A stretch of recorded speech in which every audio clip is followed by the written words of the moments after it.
In today's tutorial, I'm going to show you how to use your smartphone to check your heart rate. So first you're gonna go and download this application called Heart Rate Monitor. Then you're gonna open it, and in here you're gonna answer first some questions. Then you're gonna give permissions for them to use your camera, and in here you're gonna tap to begin. Tap on it and make sure to put your finger on your camera. Cover your camera with your finger.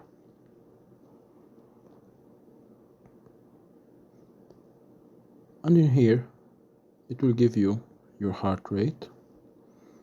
It's very accurate. You can try with another device and it will give you approximately the same quantity. So this is how you can measure your heart rate using your phone.